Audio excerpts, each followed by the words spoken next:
HAL 2023 तक तेजस MK1A की delivery करना शुरू करना चाहती है, लेकिन कैबिनेट कमेटी की तरफ से अभी तक इस डील को अप्रूवल नहीं दिया जा रहा है। एक बार फिर से साउथ इंडिया में सोनिक बूम सुना गया है और बताया जा रहा है कि इस बार की आवाज के पीछे तेजस का हाथ हो सकता है। इंडियन एयरफोर्स के महिला पायलट्स की परफॉर्मेंस से इंडियन एयरफोर्स के चीफ काफी इंप्रेस हुए हैं और उनकी सर्विस पीरियड को अभी एक्सटेंड करने की बात की जा रही है।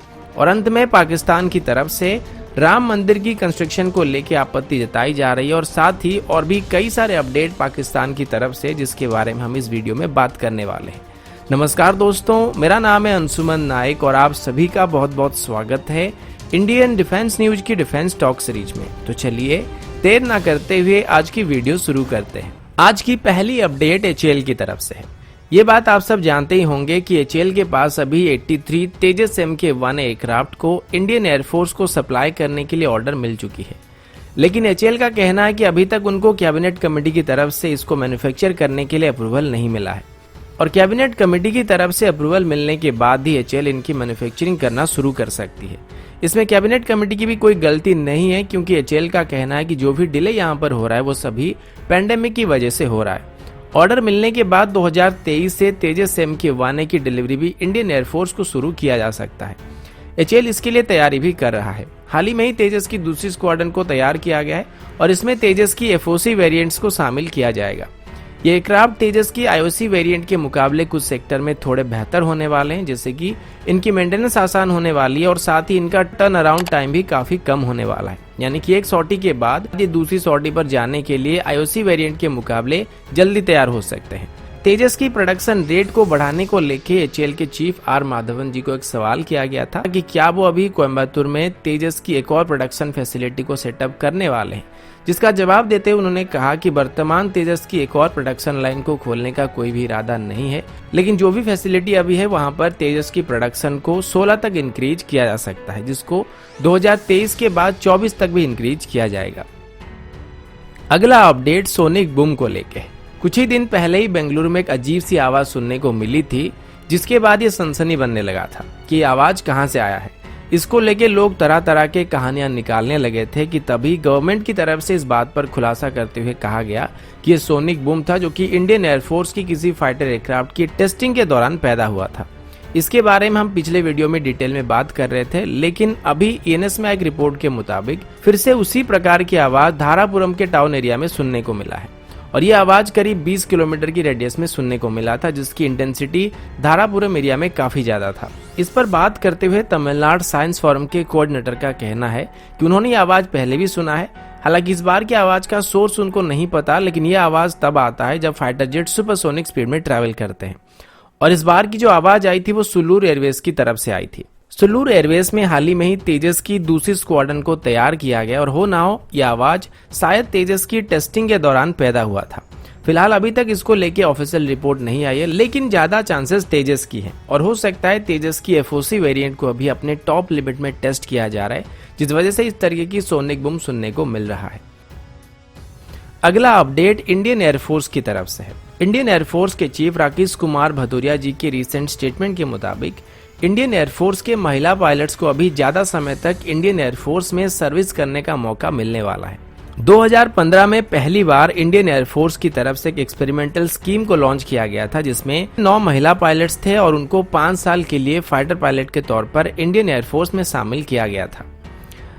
अभी इंडियन एयरफोर्स में 111 महिला पायलट मौजूद है, लेकिन वो फाइटर जेट नहीं बल्कि ट्रांसपोर्ट एयरक्राफ्ट को ऑपरेट करते हैं।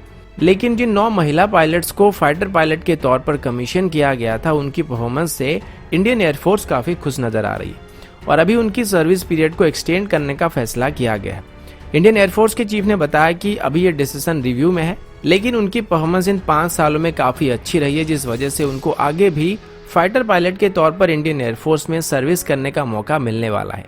और ये काफी अच्छी बात है, क्योंकि हमारे आर्म फोर्सेस में भी अभी महिलाओं को इक्वल राइट्स दिया जा रहा है। वैसे ये थोड़ा पर्सनल है, लेकिन मेरे कुछ दोस्त हैं जो कि इस वीडियो को अभी देख रहे हैं, तो इन लड़कियों से कुछ सीखो, क्योंकि आज भी चप्पल घिसे बिना तुम्हारी स्कूटी नहीं रुकती है और यहाँ पर लड़कियां 1000 मीटर की रनवे में फाइटर जेट को रोक रहे हैं।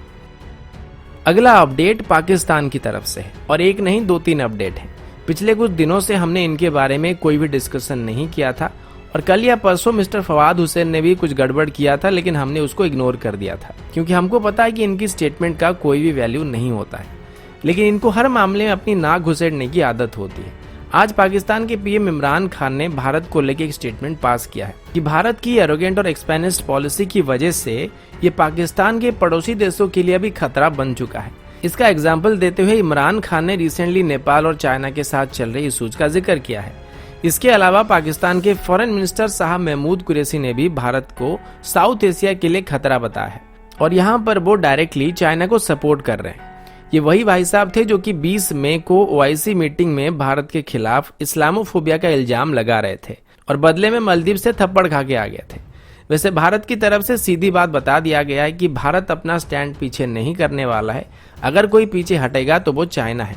और वैसे भी यूनाइटेड स्टेट की तरफ से अभी चाइना से तिब्बत को अलग करने के लिए भी बिल को इंट्रोड्यूस किया गया है और अगर ये बिल पास हुआ तो सबसे मुश्किल में चाइना पड़ने वाला है और उसके बाद पाकिस्तान की बारी आने वाली है। कल कुछ लोग इसको फेक बताकर कमेंट सेक्शन में अपना गला फाड़ रहे थे, तो ये स्क्रीनशॉट देखो जो कि यूनाइटेड स्टेट की कांग्रेस की ऑफिशियल साइट का है और अगर फिर भी यकीन नहीं होता है तो मैं इसका लिंक भी आपको डिस्क्रिप्शन में दे दूंगा, खुद जाके चेक कर लेना।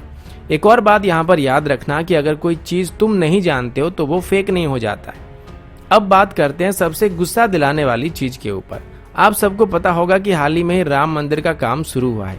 अभी पाकिस्तान की तरफ से इस बात को भी क्रिटिसाइज किया जा रहा है और राम मंदिर की कंस्ट्रक्शन को लेके पाकिस्तान की तरफ से कंडेम किया जा रहा है, यहाँ तक कि वो भारत की सुप्रीम कोर्ट के डिसीजन को भी गलत बता रहा है। अगर भारत का सुप्रीम कोर्ट ये कहेगा कि खाना मुंह से खाया जाता है और 12 घंटे के बाद इसको किसी दूसरी जगह से बाहर निकाल दिया जाता है, तो पाकिस्तान की तरफ से इसको भी गलत कहा जाएगा और उसके बाद इमरान खान ट्वीट करके बताएंगे कि नहीं, खाना किसी दूसरी जगह से खाया जाता है और 12 घंटे बाद इसको मुंह से निकाल दिया जाता है। बाकी राम मंदिर की बात रही तो भाई हम अपने जमीन में जो भी बनाए, तुमको क्या दिक्कत है? सुप्रीम कोर्ट ने वहां पर मंदिर बनाने की इजाजत दी है और हमारे मुस्लिम लोगों ने भी उसको स्वीकार कर लिया है, तुम्हें खुजली क्यों हो रही है? वैसे तुम्हारे बोलने से राम मंदिर का काम रुकने वाला नहीं है, मंदिर तो वहीं बनेगा और ये बात आज कमेंट सेक्शन में स्पैम होना चाहिए। तो दोस्तों अभी के लिए इतना ही, मिलता हूँ आपसे अगले वीडियो में, तब तक के लिए जय हिंद, वंदे मातरम, जय श्री राम।